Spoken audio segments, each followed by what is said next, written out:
পরমাম ভয়াং বরদাং নবরূপধরাং জনতাপহরাং শরণাগত সেবক শেষকরিং প্রণমামি পরাং জননীং জগতাম গুণহীন সুতান পরাধযুতান কৃপয়া হদ্য সমুদ্র মোহগতান তরণীং ভবসাগর পার করিং প্রণমামি পরাং জননীং জগতাম।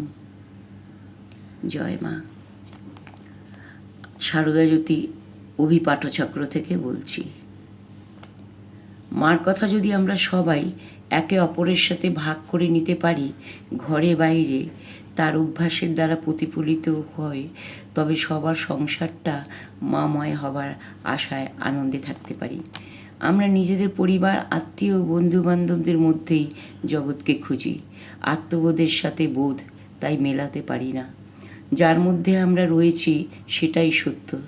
আধ্যাত্মিক জীবনে যারা উন্নত হয়েছেন তারা বুঝেছেন এই জগৎ দুদিনের জন্য। আমরা আসব, আবার দুদিন পর চলে যাব।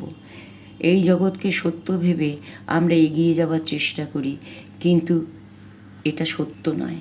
কোনো কিছুই স্থায়ী নয়, এটা আমাদের উপলব্ধি হয় না। আমাদের মনের উপাদান যদি মায়ের অমৃত কথা হতে পারে, তবে বোধের সাথে বোধ মেলাতে পারি। আমরা অজ্ঞানতা থেকে মুক্তি পেতে পারি। আমরা মাকে যদি ধরে রাখতে পারি তার অমৃত কথার মাধ্যমে, যা তিনি ব্যবহারিক জীবনের প্রতি পদক্ষেপে আমাদের শিখিয়ে বুঝিয়ে দিয়ে গেছেন, তাহলে জাগতিক ও পারমার্থিক ভাবের দূরত্বটা কমে যাবে। আমরা তখন মাকে দেখি, অন্তর থেকে দেখি, আবার অন্তর থেকে প্রণাম ও প্রার্থনা করি। তখন বোধে বোধ যুক্ত হয়। তখন মার ছবিটা আমাদের চোখে অনেক স্পষ্ট হয়। এক অপূর্ব অনুভূতি হয়। বাইরে দেখি না, ভেতরে দেখি। কিছুক্ষণ বাদেই যখন আবার অন্য আলোচনাতে চলে যাই, তখন সব কিছু বাইরের দৃষ্টিতে দেখি, বিচার করি, আর তখনই সব ভুল হতে শুরু করে। মনটা নিচে নামতে থাকে। এখানেই আমাদের গুরুবাক্য স্মরণ করে মনকে আস্তে আস্তে অভ্যাসের দ্বারা ওপরে নিয়ে যেতে হবে। তখনই আনন্দময় এবং শান্তির জগতে থাকতে পারবো। তাই আমাদের লক্ষ্য থাকা চাই মনকে ভালো উপাদানে তৈরি করা। না হলে প্রতি পদক্ষেপে মনের অপচয় শুরু হয়ে যায়। আমাদের শ্রদ্ধেয় ও শ্রদ্ধেয়া মহারাজ ও মাতাজিরা আমাদের সৎসঙ্গ, সাধুসঙ্গ এবং ভালো ভালো বই পড়তে বলেন, এবং বাড়িতেও তার আলোচনা ও পাঠ যদি আমাদের চলতে থাকে, তাহলে সন্তানদের চিন্তাধারাও পরিবর্তন ঘটবে এবং একটা হতাশা, অলসতা, স্বার্থপরতার বাইরে যাবার সুযোগ পাবে। চিন্তা উদ্দেশ্য স্বচ্ছ ও সুন্দর হবে। বিরাটকে ছুঁতে পাওয়ার মহা আনন্দে চলতে পারবে। যদি আনন্দের সময় সদ্ব্যবহার করতে পারি সবাই, তবে নিশ্চয়ই সংসারের কাজের থেকেও সময় বার করতে পারবো। অনাত্মা থেকে আত্মাতে পারমার্থিক উপাদানে ভরিয়ে রাখতে পারবো এবং ছোঁয়ার চেষ্টা করতে পারবো। তখন ঘর ও বাইরে মার আশ্রয়ে থাকতে পারবো। এই প্রার্থনা, মাকে অনেক কাছে পেতে পারবো। মহারাজ, শ্রদ্ধেয় মহারাজ চেতানন্দ মহারাজের লেখা থেকে একটু পড়ছি। মা আত্মজীবনে 6 শত্রু। মা সাধুটিকে কী ভরসাই না দিলেন, এ যেন ঠিক ঠাকুরের গিরিশের বকলমা দেওয়ার মতন। অধ্যাত্ম জীবনের 6 শত্রু: কাম, ক্রোধ, লোভ, মোহ, মদ ও মাৎসর্য। এই ষড়রিপুর তাড়নায় তাড়িত হয়ে জনৈক দীক্ষিত ভক্ত নিজের সমস্যার সমাধান বলতে না পেরে মাকে গিয়ে বলেন, আর আমার জপটপ করতে মা ইচ্ছা নেই, করে তো কিছুই হচ্ছে না। কাম, ক্রোধ, মোহ আগেরও ছিল যেমন, এখনও তেমনি আছে। মনের ময়লা একটু কাটে নাই। মা, বাবা, মন্ত্রজপ করতে করতে কাটবে, না করলে চলবে কেন? পাগলামি করো না। যখন সময় পাবে মন্ত্রজপ করো, ঠাকুরকে ডেকো। আমি, না মা, আমার সে ক্ষমতা নেই। জপ করতে বসি তো মন চঞ্চল হয়। আমার মন তন্ময় করে দিন, যেন একটু কুচিন্তা না আসে। না হয় আপনার মন্ত্র আপনি ফেরত নিন। বৃথা আপনাকে কষ্ট দিতে আমার ইচ্ছে নেই, কারণ শুনেছি শিষ্য মন্ত্রজপ না করলে সেজন্য গুরুকেই ভুগতে হয়।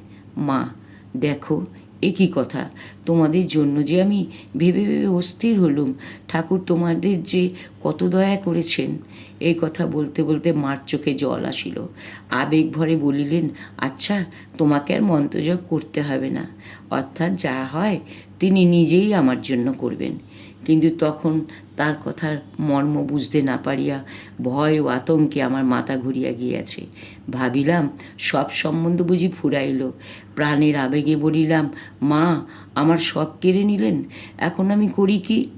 তবে কি মা, আমি রসাতলে গেলুম? এই কথা শুনিয়া মা খুব জোরের সহিত বলিলেন, কি, আমার ছেলে হয়ে তুমি রসাতলে যাবে? এখানে যে এসেছো, যারা আমার ছেলে তাদের মুক্তি হয়ে আছে। বিধির সাধ্য নাই যে আমার ছেলেদের রসাতলে ফেলে। আমি তবে মা এখন কি করব? মা, আমার উপর তার ভার নিশ্চিন্তে দিয়ে থাকো। আর একটা সর্বদা স্মরণ রেখো যে তোমাদের পেছনে এমন একজন রয়েছেন যিনি সময় আসলে তোমাদের সেই নিত্যধামে নিয়ে যাবেন। ঠাকুর ও মা সাধারণ গুরু নন। তারা শিষ্যদের ভূত, ভবিষ্যৎ, বর্তমান দেখতে পেতেন এবং শিষ্যদের যাতে মঙ্গল হয় সেভাবে নির্দেশ দিতেন। স্বামী বাসুদেবানন্দ তার স্মৃতিকথাতে লিখেছেন, একবার নোয়াখালীর বন্যার কাছ থেকে এসে শ্রী শ্রী মাতা ঠাকুরানীকে জিজ্ঞেস করি, মা, দেশ বিদেশে ঘুরে বেড়াই, আপনারা তো কেউ কাছে থাকেন না। কোনো সন্দেহ বা মনের কোনো গোলযোগ উঠলে কাকে যে জিজ্ঞাসা করব কিছু ঠিক পাই না। তখন কি করা উচিত?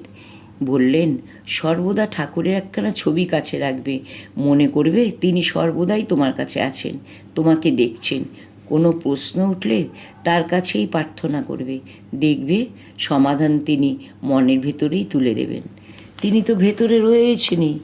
মন বহির্মুখ বলে মানুষ সেদিকে নজর দেয় না, তাকে বাইরে খুঁজে বেড়ায়।